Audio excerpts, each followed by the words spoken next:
But that was 8 years before the current conflict started. So what was the trigger for you? What was the moment where you decided you had to do this? Спровоцировал конфликт изначально. Initially, it was the coup in Ukraine that provoked the conflict. By the way, back then the representatives of 3 European countries, Germany, Poland and France, arrived. They were the guarantors of the signed agreement between the government of Yanukovych and the opposition. They signed it as guarantors. Despite that, the opposition committed a coup, and all these countries pretended that they didn't remember that they were guarantors of the peaceful settlement. They just threw it in the stove right away, and nobody recalls that. I don't know if the US know anything about the agreement between the opposition and the authorities, and its 3 guarantors who, instead of bringing this whole situation back in the political field, supported the coup. Although it was meaningless, believe me, because President Yanukovych agreed to all conditions. He was ready to hold an early election, which he had no chance of winning, frankly speaking. Everyone knew that. Then why the coup? Why the victims? Why threatening Crimea? Why launching an operation in Donbas?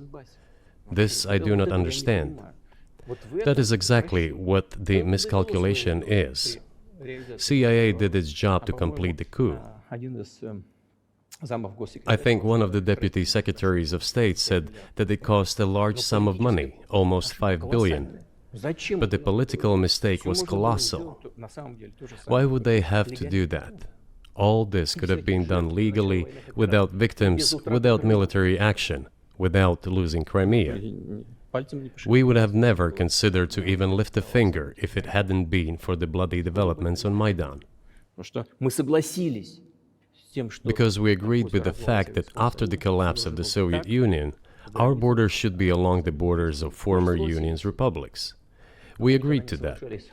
But we never agreed to NATO's expansion, and moreover, we never agreed that Ukraine would be in NATO.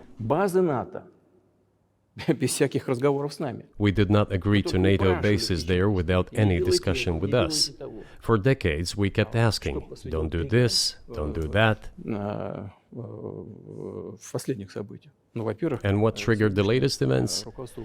Firstly, the current Ukrainian leadership declared that it would not implement the Minsk agreements, which had been signed, as you know, after the events of 2014 in Minsk, where the plan of peaceful settlement in Donbas was set forth.